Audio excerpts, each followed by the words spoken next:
দিন দিছিল এটার জন্য যে শাফি রহমতুল্লাহ আলাইহির মতো ব্যক্তি সারাদিন পরিশ্রম করে আসতেন, রাত্রে যখন বাড়িতে ফিরতেন মার পায়ে তেল মালিশ করে পাও টিপা টিপা ঘুম পড়াইতেন, মাঝে মাঝে তালু উঠায়া চুমা দিতেন। মা জিজ্ঞাসা করতো কি করি সেটা? তোমার পায়ের তালুতে চুমা দেই না, আমি তো আমার জান্নাতে চুমা দেওয়ার স্বাদ নিতেছি।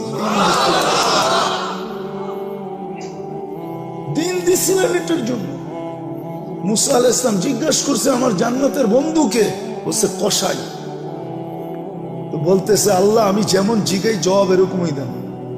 আমি জিজ্ঞেসি জান্নাতের বন্ধু, আপনি ফট করে কয়ে দিলেন কসাই। কোথায় কসাই, কোথায় আমি? আল্লাহ বলে সিদ্ধান্ত এটা। বলছে ঠিক আছে অ্যাড্রেস দেন, যায় দেখি কি আমল করে। যায় দেখে হ্যাঁ কসাই। বলছে তোর এখানে মেহমান হওয়া যাবে? কয় বিলকুল যাবে, কিন্তু শর্ত আছে, আমি দোকান বন্ধ করে বাড়িতে আগে যাব না, আগে এক জায়গায় যাব তারপরে আমার বাড়িতে যাব। মুসা আলাইহিস সালাম বলে চল ভাই, যেমন বলবি তেমনই। তো কাজ করে দোকান বন্ধ করে যায় এক ঝুপড়িতে ঢুকছে। খুনখুনে বৃদ্ধা যায় রুটি তৈরি করছে, তরকারি তৈরি করছে। বৃদ্ধাকে বুকে উঠায়া বুকে পিঠ বুকে লাগায়া নেওলা বানায় বানায় খাওয়াইছে। সমস্ত খেদমত করে যখন পরিপাটি করে শোয়া দিছে, কাজে এই যে পাশে আমার ঘর, চলো আমার ঘরে, তুমি আমার ঘরে মেহমান থাকবে। বলছে বুঝলাম না এই বৃদ্ধা কে? আমার মা, সকালে সেবা করে যাই, বিকালে এসে আগে মার সেবা করি।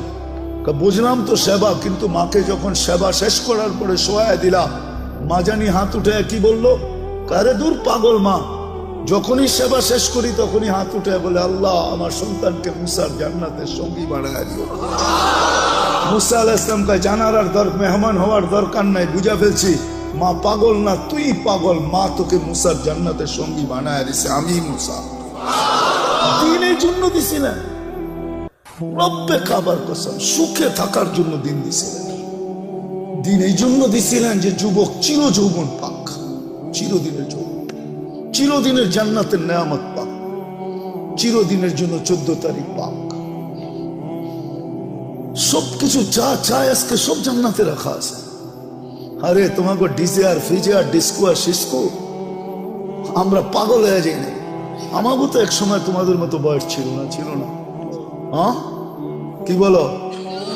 ব্যাকগ্রাউন্ডের দিকে যাইতে চাই না, মাঝে মাঝে মনে চায় খুলে দিই সবার সামনে, কিন্তু আবার ভয় করে খুলি না। আমরাও এরকম জায়গার থেকে আইসা পড়ি না যে আকাশ থেকে নামছি, আমরা এই সমাজ থেকে বড় হয়েছি। আমার পিছেও ব্যাকগ্রাউন্ড আছে, আল্লাহর মেহেরবানি এই লাইনে নিয়ে আসছে। যৌবন তো এক সময় বুজুর্গ ভিতরও ছিল যারা মাদ্রাসায় পড়ছে না, ছিল না?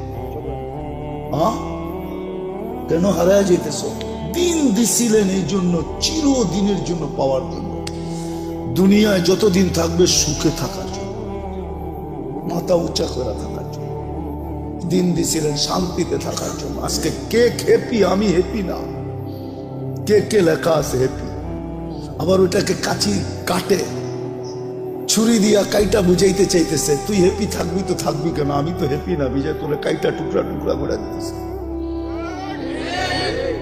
আমি তো হ্যাপি না, তুই হ্যাপি, তোকে আমি হ্যাপি দেখতে চাই না, বিদায় কাইটা টুকরা টুকরা করে দিতেছে। কেক কাটে হ্যাপি লেখে, মনে হয় বুঝাইতে পারি না।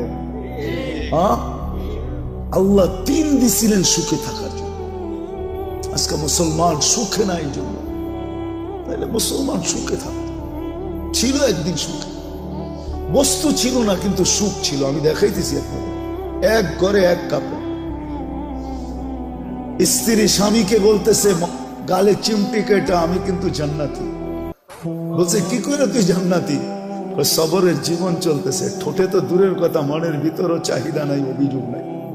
তোমার কাছে কোনো চাহিদা নাই, তোমার বিরুদ্ধে কোনো অভিযোগ নাই। এক কাপড়ে চলতেছিস, আমি সবর করতেছি, আমি জান্নাতি, ফুর্তি জান্নাতে হবে।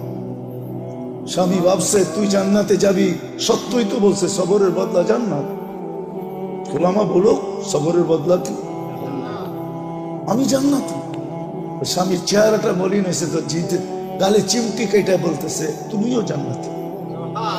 বলছে কেন? আমার মতো স্ত্রী পায় কি শুক্রিয়া আদায় করো না? বলছে পাগলি, একবার ডেলি 100 বার, শুক্রের বদলা জান্নাত, ফুর্তি জান্নাতে হবে। শুধু শুধু আল্লাহ বলে না আনিস করলি, একটু হইলেও আমার শুক্রিয়া আদায় করিস।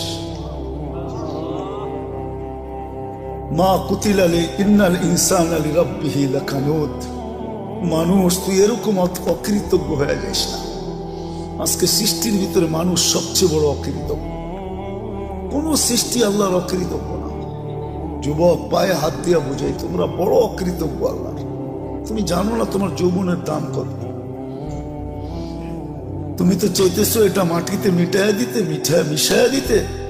তুমি তো চাইতেছো 14 তারিখে বিলীন করে দিতে, ঠিক না?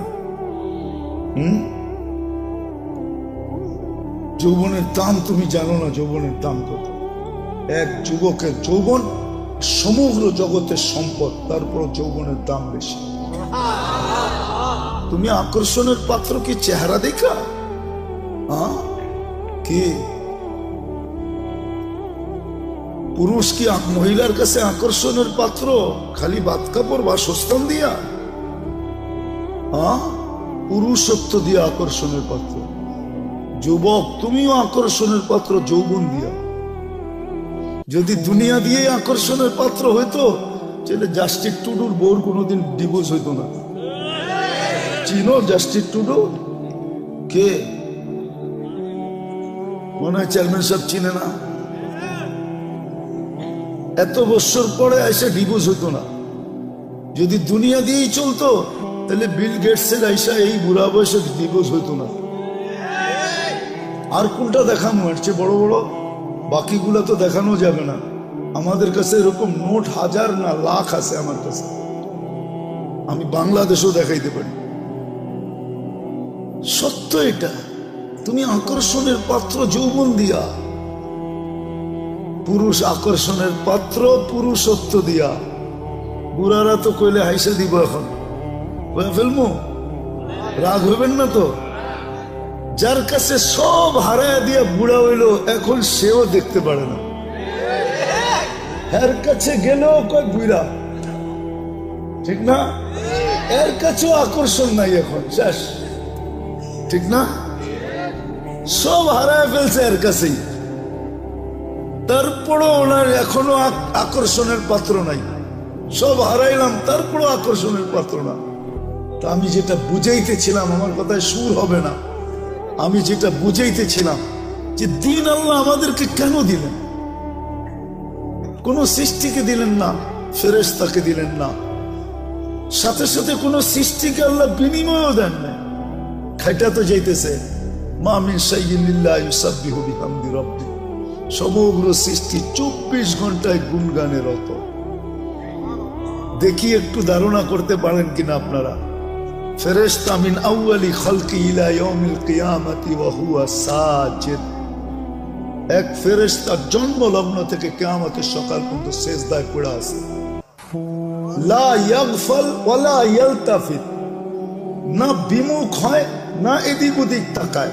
তরফাত আইন, চোখের পলক জপতে যতটুক সময় লাগে এতটুক সময়ের জন্য না।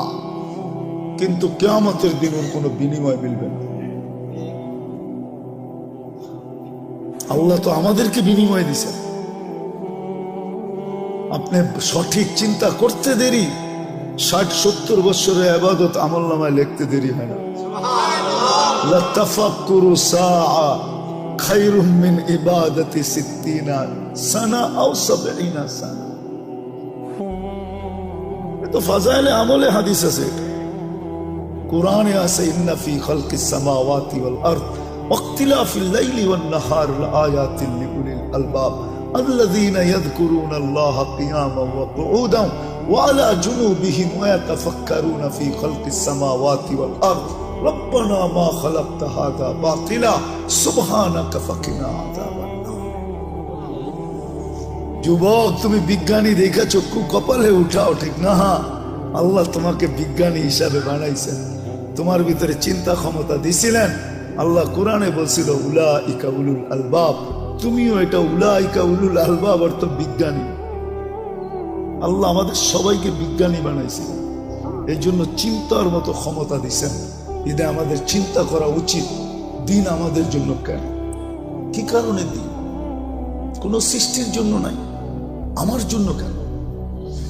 আমি মুসলমানের ঘরে জন্ম নিলাম, আমার জন্যই শুধু দিন, আর কারোর জন্য তো দিন নাই। যদি থাকতো তাহলে উলামা কেন পড়তো? আশা আল খিনজিরু লাহুম কাশাআতি লানা, বুখারীর riwayat আছে। দিন তো আর কারোর জন্য নাই। 600-800 কোটি মানুষের ভিতরে 200 কোটি মুসলমান, শুধু দিন আমার জন্য কেন? দিন আল্লাহ আমাদেরকে দিছে, কাউকে দেন না। এটার কারণ দুইটা, দুই কারণে দিন দিছেন। দিন দিছিলেন এই জন্য যে যুবক যৌবন নিয়ে যতদিন দুনিয়ায় থাকবে সেজন্য একটু সুখে থাকে, সুখে সুখে থাকার জন্য দিন দিছিলেন। হায়াতান তাইয়্যিবার জন্য দিন দিছিলেন, সেজন্য একটু নিরাপদ থাকে। উলাইকা লাহুমুল আমান, এই জন্য দিন দিছিলেন। দিন দিছিলেন আনতুমুল আলাউনা, সেজন্য সবার উপরে মাথা উঁচা করে থাকে। দিন দিছিলেন লাহুম রিজকুন কারীম, সেজন্য ক্লান্তিহীন লালিত পালিত হয়। ক্লান্তিহীন বুঝেন? মুসলমান ক্লান্তিহীন লালিত পালিত। মুসলমানের লালনে পালনে ক্লান্তি লাগবে না, ক্লান্তিহীন, মাথার গাম পায়ের মুসলিম ঝরাবে না। আল্লাহ আরেক জায়গায় সুস্পষ্ট করছেন, লারাযাকাকুম কামা ইয়ারযুকুত তাইর, আমি তোমাদেরকে পাখির মতো পালব। খালি জ্যাব নিয়ে বাহির হবে, বিকালে জ্যাব বইরা ফিরবে। যেরকম পাখি খালি পেট বাহির হয়, বিকালে পেট বইরা ফিরে, তোমরা এরকম কাটটি বইরা ফিরবে। তোমাদেরকে ক্লান্তিহীন আমি পালব। দিন দিছিলেন ইজ্জতের মালা নিয়া গলায় লালিত পালিত হওয়ার জন্য। ইন্নাল ইজ্জাতা লিল্লাহি ওয়া লিরাসূলিহি ওয়া লিল মুমিনিন। দিন এই জন্য দিছিলেন যে দুনিয়ায় সবচেয়ে মাথা উঁচা করে থাকতে পারে, সবচেয়ে নিরাপদ থাকতে পারে। শুধু আমরা নিরাপদ থাকবো না, আমাদের কাছে যে আসবে সে নিরাপদ। আমি ইঙ্গিত দিতে চাই না, ইতিহাসের পাতা খুলতে হবে যুবক তোমাদেরকে, তাহলে বুঝবে। একটা সময় ছিল মুসলমানের কাছে এসে মানুষ অফার করত, মাসে কত নিবা বলো, তারপরও তোমাদের পাশে রাখো। আমরা তোমাদের পাশে থাকতে চাই, তোমাদের পাশে থাকলে আমরা নিরাপদ থাকবো। যেমন কাউকে যদি বয়া বাতাস করতে থাকে কেউ, এর পাশে যায় বসলে ওই বাতাস আপনার গায়েও লাগবে, লাগবে না? হ্যাঁ, কিন্তু বাতাস তো টার্গেট একজন, ঠিক না? ঠিক না? কিন্তু 10 জনের গায়ে লাগে না, না লাগে না? হ্যাঁ, এখন তো ওই পাঙ্খা সাংখা নাই, সব ডিজিটাল হয়ে গেছে, ঠিক না? যুবকরাও এখন ডিজিটাল ঘোড়া চালায়। ডিজিটাল ঘোড়া চিনো? খালি আটলে একরকম বাপ, হুন্ডায় চললে আরেক রকম বাপ যুবকদের। আর যদি পিছে বসা থাকে কেউ, তো ফুল চার্জ একবারে, ঠিক না? দেখি তো মাঝে মাঝে, এখনো তো দেখতে দেখতে আইলাম মামার থেকে, ঠিক না? ইলিশ খায়া ফুল চার্জ হয়ে যায়। তো যেটা বুঝাইতেছিলাম, হাসানের জন্য না, বুঝানোর জন্য, বিবেকের পর্দা খোলার জন্য। আল্লাহ দিন দিছিলেন সুখে থাকার জন্য, মাথা উঁচা করে থাকার জন্য। আজকের মতো মাথা নিচা করে না। আজকে মুসলমানের মাথা সবচেয়ে নিচা, সবচেয়ে বেশি নির্যাতিত আজকে দুনিয়ায় মুসলমান, সবচেয়ে বেশি নিষ্পেষিত মুসলমান, সবচেয়ে বেশি অবহেলিত মুসলমান। যুবক, তোমাদের পায়ে হাত করে বলি, আমি কিতাব পড়া লোক না, আমি চোখে দেখা লোক। কিতাব তো হুজুরদের কাছে আছে, আমি তো দুনিয়া ঘুরে দেখতেছি, দেখছি, আরো যতদিন বাঁচবো করতে থাকবো। আমি তো চোখে ঘুরে বলতেছি, যতই ওদের রঙে সাজো না কেন, যতই ওদের মতো চুল কাটো না কেন, এরা তো সবাই চুল কাটে নেটে দেখা, নাহলে তো 50 টাকায় চুল কাটা হতো। এদেরকে জিজ্ঞেস করেন, এক চুল কাটলেও 50 টাকা হয় না। সেলুন আলায় আগে ডিজাইন দেখে তারপরে একটা গালটা বেঁকা করে 500 টাকার কমে কাটুন। তোমার ডিজাইন কাটতে কাটতে আমি 50 টাকায় 20টা কাটতে পারবো, তোমার একটা কাটতে এত সময় লাগবে। বিদায় 20 জনেরটা দিলে 1 জনেরটা কাটবে। কি চেয়ারম্যান সাহেব, সত্য না? আবার ঈদের সময় হলে তো কোনো কথাই নেই, 4 গুণ দাম, ঠিক না? আজকে আমরা নির্যাতিত এই জন্য, নিষ্পেষিত এই জন্য, আমরা অবহেলিত এই জন্য। আল্লাহ দিন দিছিলেন এই দুনিয়ায় সুখে থাকার জন্য। আরেকটা দিয়া বুঝাই নাইলে কোরআন বলতো না ইন্নাল্লাহ আস্তাফা লাকুমুদ্দিন, মানুষ তোর জন্য দিন নির্বাচিত। হায় মাছ সুখী চাই আমার ঘরের ছোট অ্যাকোরিয়াম, মাছ সুখী কেন আমার ঘরের অ্যাকোরিয়ামে সে আছে, পানিতে আছে সে সুখী, কিন্তু অ্যাকোরিয়ামটা ছোট। সমুদ্রে যেরকম সুখ এরকম হয় নাই, কিন্তু তারপরও বাট সে সুখী না, সত্য না? মানুষ তদ্রুপ দিনে সুখী, পাখি সোনার খাঁচায়ও সুখী না, সে তো খোলা আকাশে সুখী। প্রাণী আমাকে চিনাইতে হবে না, সাফারি পার্ক আমি দুনিয়ার বহুত দেখছি, প্রাণী সাফারি পার্কে সুখী না, সে তো আফ্রিকার জঙ্গলে সুখী, আমাজনের জঙ্গলে সুখী, সে তো সুন্দরবনে সুখী, সে সাফারি পার্কে সুখী না। সত্য করে বলতেছি, সে সাফারি পার্কে সুখী না। সে সাফারি পার্কে থাইকা মাথার ঘাম পায়ে ঝড়ায়া সিংহ কোনোদিন শিকার করে খাইতে পারে না, তাহলে সে সুখী তো সুখী করতে। দেখো না ন্যাশনাল জিওগ্রাফি, হ্যাঁ দেখো না ডিসকভারি, কিভাবে ছুটতে থাকে, ছুটতে ছুটতে ছুটতে ছুটতে এক সময় যায় ধরে, এটাতেই তার মজা, সে ওইখানে সুখী, সে সাফারি পার্কে সুখী না। তদ্রূপ আমরা দিন ছাড়া মাথা উঁচা থাকবে না। আজকে আমাদের মাথা সবচেয়ে নিচে।